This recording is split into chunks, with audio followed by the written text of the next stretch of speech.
To be a CEO performer at any level in today's modern work world, tune into all the podcast episodes of Cinderella CEO on Air. Cinderella success stories, CEO interviews, mentoring techniques, and more. Hello, everybody. Very excited today. I'm here with the podcast Cinderella CEO on Air in a remote location. Can you guess where we are? You might not guess, but I'm going to tell you a little bit about barbecue, the Mississippi River, Federal Express, and Stomping Grounds, the new destination that's coming to Memphis, Tennessee, which happens to be my hometown. We usually broadcast directly from Dallas, Texas, or New York, but today we're recording in Memphis, Tennessee, and my guest, who is joining us on Cinderella CEO on Air, which I guess it's more like Cinderella CEO to superhero. My guest today is Andrew Mathewes. Hey, Andrew. Hey, Cary. I'm so excited to be here, kind of in your place. I'm actually in your restaurant. You're in another section of the facilities slash destination you're about to open here in Memphis, which we're going to talk about. I'm going to talk a little bit about my podcast, how we've been doing this, and lead up to introducing you. So Cinderella CEO on Air has been a podcast that we developed based on the book From Cinderella to CEO. And the podcast has actually been around for almost 8 years. It's we interview people that we know have great stories to tell, either about their journey on their career path or their personal journey. And usually it's overcoming obstacles, right? When you think of Cinderella, it's somebody that's overcome obstacles to achieve their dreams. All the odds are stacked against them, but they make it through those, and they're some of the most successful people in the world that we've interviewed. And here we are again with somebody who is doing that right now. So, Andrew, let's get started. I want to talk a little bit about your background. Also, I'm going to bring you into talking about it as well. I'm going to ask you a few questions. I guess your background it's more on the technology side, but you've also been on the nonprofit side, integrating your technology background. And then you're an entrepreneur now, and you've done a big pivot. And that's what we're here to talk about today. So tell me more about how you ended up doing what you're doing today. Okay, how I ended up doing this. I mean, I think the story starts with being a dad. I'm a dad of 2 little boys, one that's about to turn 5 this December and one who just turned 3. And so you quickly learn as a young parent, as a new parent, how unsuited and undesigned cities, spaces, really in some ways our whole society is these days to raising a family. Whether that's restaurants where it's difficult to entertain and accommodate, especially to roughhousing little boys without judging eyes all around you, and the whatnot. Even the spaces that are designed for families, it seems that, in many ways we love the zoo, the children's museum, really don't always feel like they are designed really for the parents. You and I talked to, and I know you visited this destination with your kids, like the Great Wolf Lodge, for instance, is a destination that a lot of our listeners might know of. You're not opening the Great Wolf Lodge, but the Great Wolf Lodge is a perfect, very successful concept. You're not modeling yours after the Great Wolf Lodge, but it is a destination where adults bring their kids, and the kids kind of I don't want to say they have the run of the place, but they might. That's a really good comparison. I mean, I think to your point, one, we're not really modeling this on any one thing. It's kind of the amalgamation of every space I've been in since becoming a dad. When you think about Great Wolf Lodge, and maybe once your kids get a little bit older, that could be a great space. But for especially parents of young children, it can be incredibly stressful to have that giant of a space for your kids to run around in, get lost in, sneak away from you in. And so it's the opposite of a relaxing vacation. We are trying to craft a space here that is embedded in the parent experience more than the child's. And obviously, it has to be a space that your kids want to come to, have fun in. But really, you go to a larger space like that, maybe you're with friends. If you're not comfortable yet letting your kids just run wild, run free without any supervision, you maybe don't actually get the chance to spend any time talking to your friends who you're there with, talking to your family, even talking to your partner. One of you is chasing one kid, one of you is chasing the other one, and you don't actually get to sit, stop, relax a little bit, have a drink, have a bite to eat, and carry on a conversation with the person that you might have wanted to be there with. I love that. And I, as an aunt or somebody as a grandparent or an uncle, it's bringing kids here. You could be a babysitter. You don't have to have kids of your own, but that's part of it. It is really about bringing kids together as well as adults. I mean, that's the perfect example. Like whether you're an aunt, a grandparent, a best friend, even if you don't right now have kids under your own roof, most people have kids in their lives. And if anything, they wish they could spend more time with those kids. They wish they could spend more time with the parents of those kids. And I know those parents, I know I am looking always for more ways to be in community and be in the village together with those people around us. And it can just be really difficult to get together. I mean, other examples I hear a lot talking to people about Stomping Grounds, and maybe we should explain it next. Yeah, I want to hear about that. How did you decide on the name Stomping Grounds? And then how this concept came about based on your experience as a parent.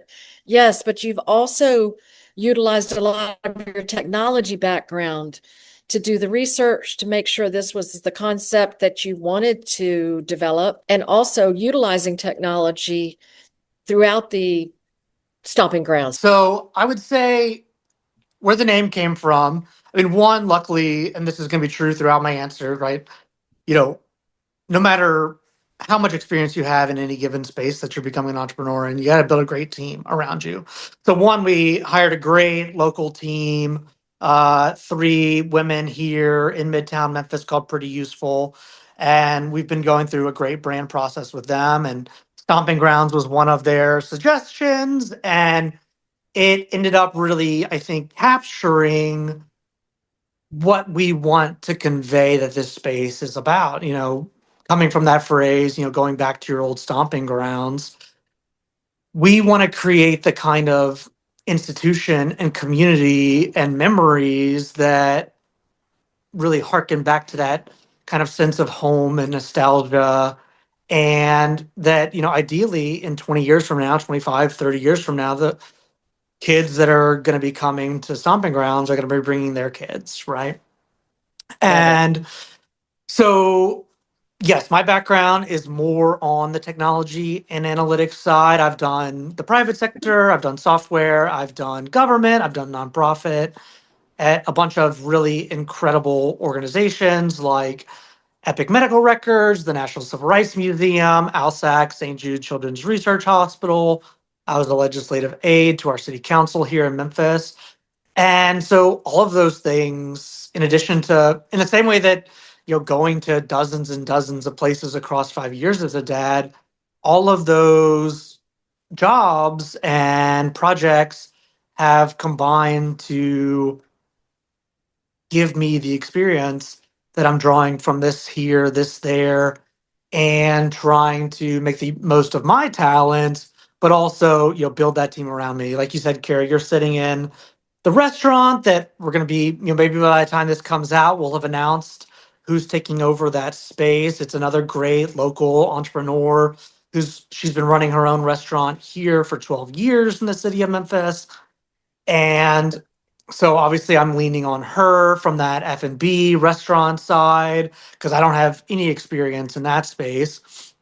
I've brought an experienced educator onto my team. She's spent 15 years as an early childhood educator and spent the last 2 or 3 years as a full-time mom, and now that her daughter is going to school for the first time, she wanted to come back into the workforce, and so she's taking on this challenge and really bringing the perspective not just of a mom but also as an educator, and really owning, to put it in fancier terms, our pedagogy, right? But also our programming and our member services and experiences and events.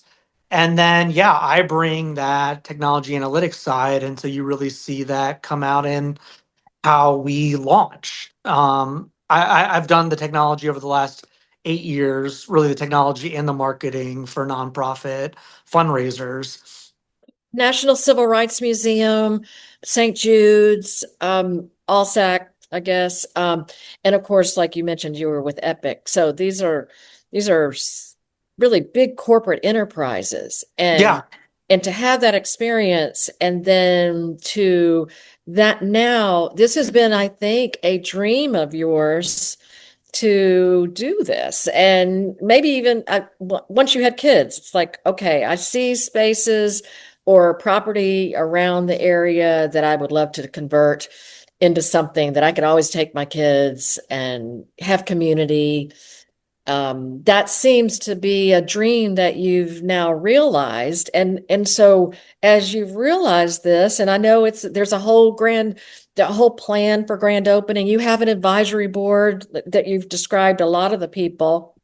But I know because you don't have the restaurant experience, you're bringing people on your advisory board who do have the restaurant experience, your landlord, people who, are running a restaurant that we're going to see come to fruition very soon. So I think as an entrepreneur, that's great advice to others to look at if you're coming from the corporate world or a full-time job in an enterprise situation, to have advisors. Don't think you know everything, because a smart leader is going to know that they don't know everything. 100%, right? Like the most important thing, no matter what your job is, no matter whether you're an entrepreneur or at a large corporation or a small nonprofit, it's always important to know what you don't know. And one of the advantages that I've had today, and one of the spaces I've leaned on, is not just the people around me, but the technology that we have at our fingertips today, like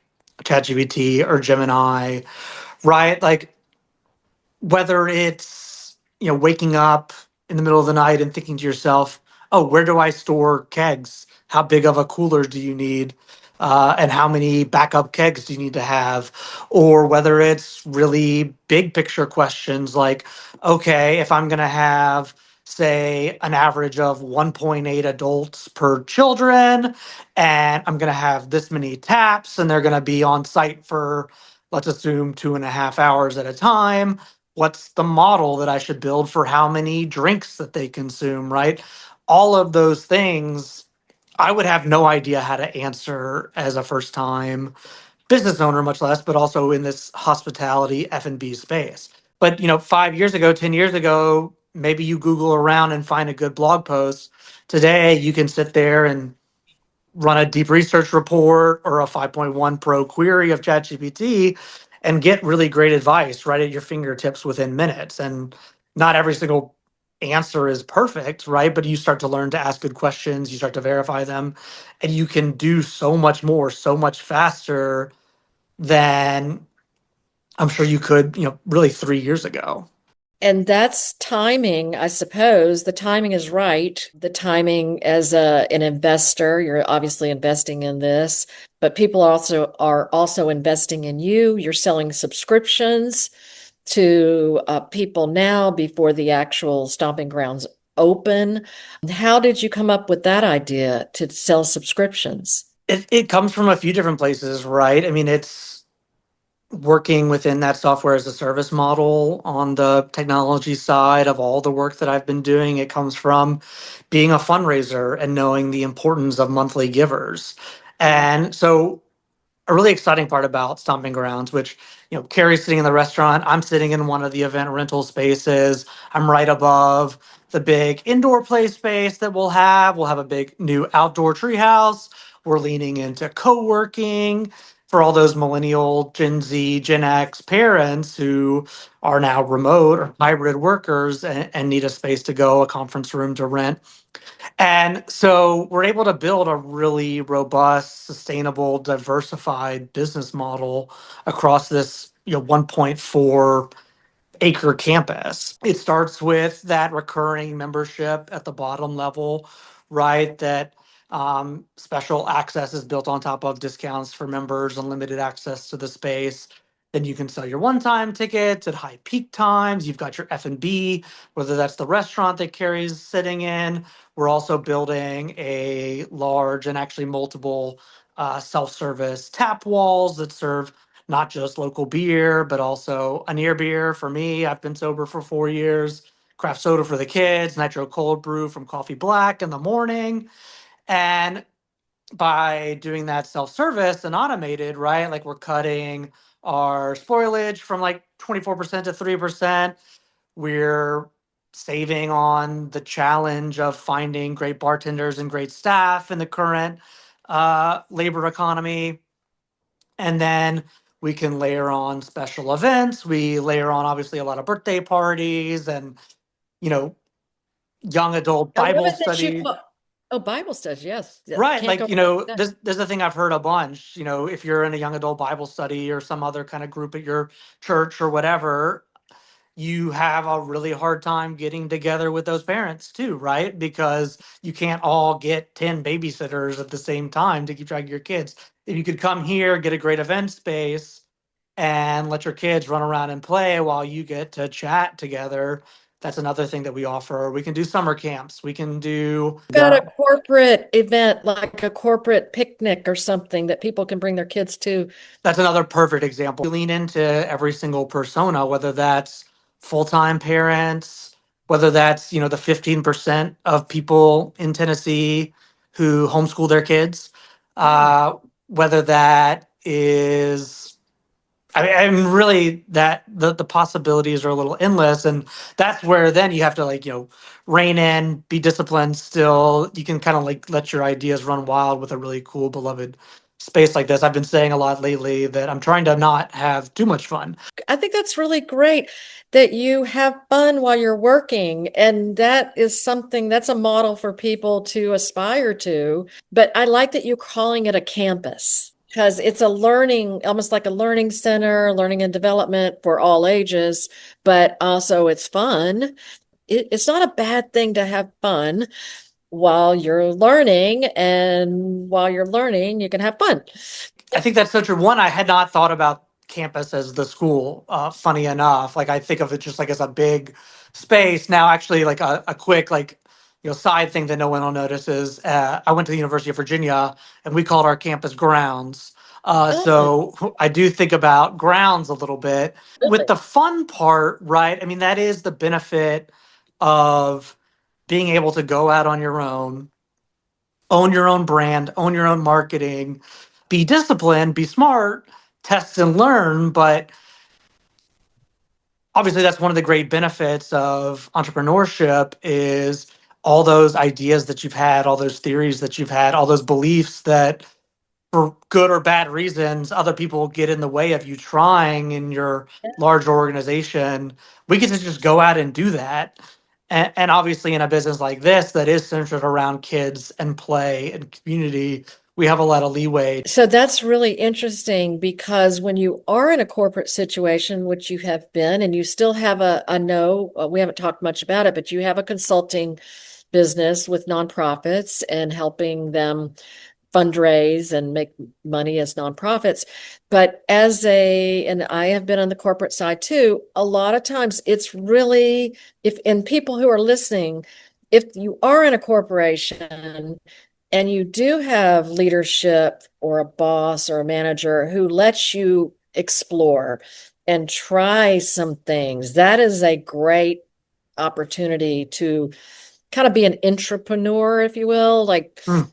I had that opportunity at Wyndham to start Women on Their Way when I was there. And it was because the upper echelons of the company, the leadership, they're like, hey, yes, we want to market to this specific growing market, which happened to be women business travelers at the time.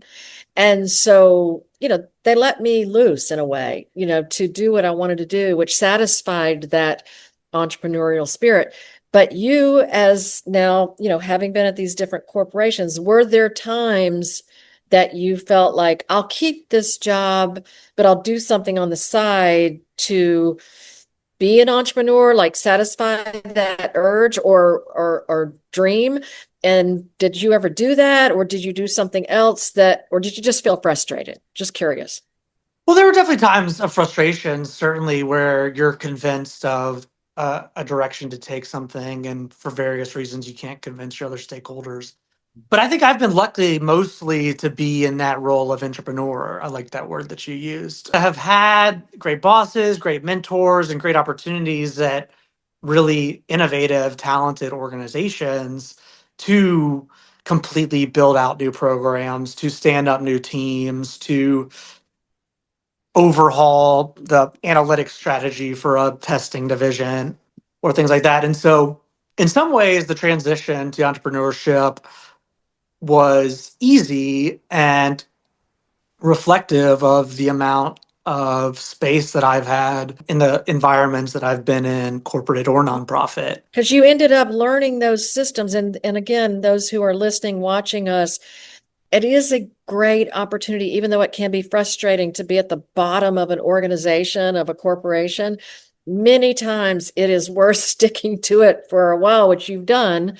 Let's say you spent your first, 15 years in corporate, because you learn those systems or you get to try and fail.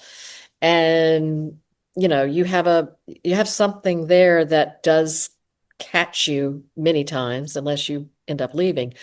I mean, I think that that ability to test and learn, and hopefully you're in a great culture that values the benefits of failure, right? I mean, Yeah. definitely the biggest difference about entrepreneurship is, if you fail, if you fail on something big, right? It's just all on you. Over these last 5-6 months doing this, both, here on the Stomping Grounds side, where we're just really starting to go to market and talk publicly, or on the nonprofit consulting side, just learning the incredible amount of discipline and thinking about every single hour, whether you're billing it or whether you're not. Same on the budgeting and expense side. The value of throwing away a paperclip now is, has a monumental effect. It's okay, I could pick one conference to go to this year, but here it's okay, I've got, my 6 customers who are using these 20 products. If I can only afford one large conference to go meet new customers, learn about a system that most of my customers are using, Yeah. you really got to think very hard about that. And so it creates a lot of discipline, and it's a fun kind of pressure. I can relate to the pressure. It's not always fun. You have to really be strong about the fact that you could fail. And yet at the same time, other people are constantly questioning you, like, you're really going to do that? Or they may be pushing you in the direction of, you should do that. Yes. So how do you end up staying centered? I mean, I think it helps to just be a little delusional. It's a vision, by the way. That is a vision. Luckily, I chose something that I really believe in, want to be doing, take very seriously, but also is a mission for me. And it intersects with, doing nonprofit development and marketing work for, mission-driven organizations over here. In both spaces, it's about creating community, strengthening our community, and finding business models that allow us to do that. You talked about, did I have properties that I wanted to go out there and buy or have a side hustle or things? And certainly any 30-year-old male, you have kind of delusions oh yeah, I could own a bar, I could start a bar, and then you become a dad and it's oh, I could start a play place. But for me, it really is grounded in the experience and just the going back to day one as a software tester. One of the reasons why I think I was so good at it was just that took every software bug personally in like a somewhat strange way, perhaps. And so it's like, this is making me so frustrated. I've got to go and make it better. And so as a dad, you wake up maybe at 6 a.m., you've got two insane little boys, and it's still 3 hours away from when the zoo opens, and Saturday in August. And by the time it does open, it's already 105 degrees. It rains 1 out of 3 days here in Memphis. It's raining today, right? July or the depths of winter, they close at 5. Um, and so it's really trying to solve, like any good entrepreneur does, is like, what is the problem out there in the marketplace? What is that unmet need? And for me, this is really grounded in that experience of being a parent and knowing what that is, and then going out there and over this 7, 8 month journey, talk about like giving you the confidence to keep going and be an entrepreneur is, I couldn't pitch it to another parent without them finishing my elevator story. I was on to something, that it wasn't just my personal bugaboo, that this was solving a real need for parents and for other caregivers and for other people in kids' lives. Are you going to use the title that I love, that you've told me about, Chief Dad Officer? I mean, I think again, like it's a play on also, I came from being a chief development officer, right? So, you've got Cinderella to CEO, I've got CDO to CDO, chief development officer to Chief chief dad Development Officer. officer, marketing, sales, all those things too. So I'm still doing business development, that's for sure. I love it. I love it so much. And you have a Substack. I want to talk a little bit more, and then I want to know how we can find you, how people listening and watching can find you, because even though you're in Memphis, Tennessee, and really bringing something to the community that everyone, I have seen all the media, it's really got a lot of buzz in the community, but people are listening from all over the country, all over the world to this podcast. And so how can they stay in touch with you? What if they want to ask you questions? I know you tell me about your Substack, and then where else can we find you? I mean, the number one place is, LinkedIn, right? I try to stay off social media as much as possible, but I am there on LinkedIn. And to your point, I went to school in Virginia. I lived in Wisconsin. I've got friends all over the country. I've got clients in coast to coast in Yep. DC and in California, right? And so, trying to stay in touch with people there. Definitely just reach out, connect with me, send me a message. I'm always excited to talk. Andrew Mathewes, Mathews. My consulting firm is Jehl Consulting, Jehl Consulting. My Substack is called Chief Dad Officer, trying to get back to writing a little bit more. And, we're taking a really transparent approach with this, right? Like now that I am doing this, I've been, deep in the comments on Nextdoor, not trying to have unhealthy relationships to people on the internet yelling at you. It was fun when I announced this on LinkedIn the other day. A vendor, a friend, a colleague at a vendor that I'd worked with and hadn't talked to in months was like, "Oh, I just kind of had an idea like this. Will you hop on a Zoom with me and talk about it?" And he's out in San Francisco. You and I have talked about that. I've asked you, well, what on this podcast, what if you reveal some of the things you're doing and somebody, takes the concept? You're like, hey, it's about community and helping build community that's, hey, if it works and I can help somebody else, I think was your attitude. I mean, our mission is to make, in this case, Memphis, but then ideally, hopefully in the future beyond, make Memphis the best place in the world to raise a family. And everything is grounded in the idea that being a parent shouldn't be this hard. There is so much, I think, unmet demand. Like, I think one thing we're thinking a lot about is dads and millennial dads. And I go to school drop off or pick up most days to pick up my kids. And there are days where I don't see another mom, right? Like, and so, the space downstairs below me right now is also pitched as a family friendly sports bar. And obviously, anyone and everyone can come watch the game. And I don't mean to, be too gendered about it, but creating more spaces for dads with their kids is such an underserved need. And so, I'm not really worried about getting oversaturated in the marketplace anytime soon. So for those who are either going to go on Google Earth or look in their GPS in Memphis. Yeah. What's the address and when will you open? Yeah, we're at 2166 Central Avenue here in Midtown, Memphis, Tennessee, 38104. It was formerly a business called Rail Garden, so you can find it that way. And we're really excited. Like I said, we're going to be able to announce the restaurant. We're targeting December 11th. It's basically ready to go, needs to be cleaned up, touched up, and a permit, is the hardest part, obviously. And then we just wrapped up architecture this week, right before Thanksgiving, and we should have Congratulations. construction, timeline, budget, and all that ready to go before Christmas. So we're shooting for summer of 2026, but I'll try to just be patient and let a contractor tell me what's really going to happen. And it seems like with the restaurant opening, potentially something else could be the next phase. There's phases to this. I guess we're wrapping this up, but I want to tell the audience that we will do a tour with you. We'll probably do it before and an opening. It's just because I think entrepreneurs out there are really going to be interested in following your progress.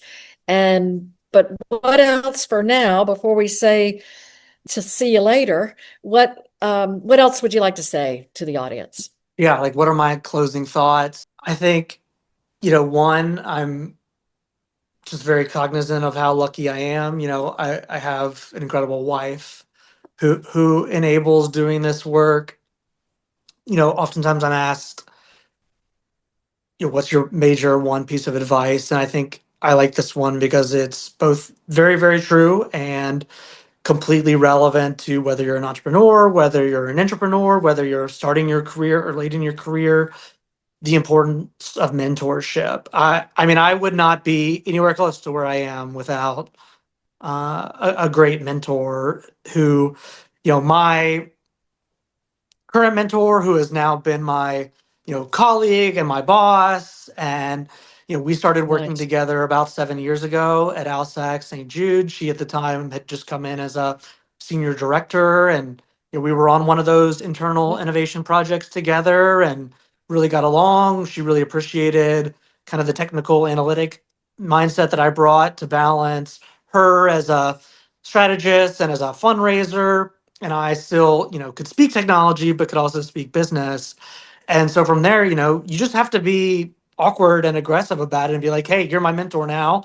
And then, when she left to go to the National Civil Rights Museum, she took me with her. I advanced in my career, my title, my salary, all thanks to her and that relationship. She went out to start consulting.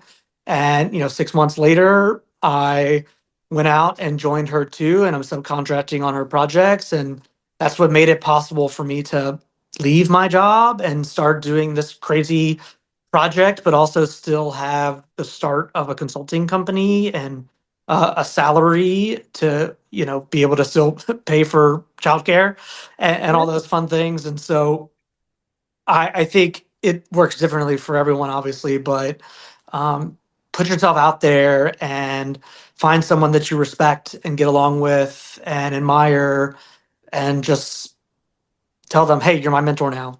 Be that direct. That's a Yeah. great thing. And people who are listening and watching, you can take this podcast and really get some mentoring moments out of it.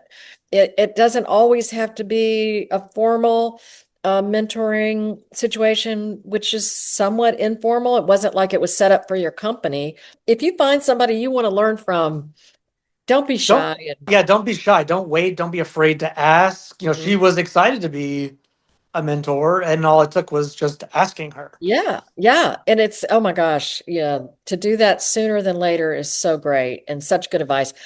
I think that's a great place to wrap up. What do you think? I think that's perfect. Yeah. And to your point, Okay. don't hesitate to reach out. I'm happy to talk anytime.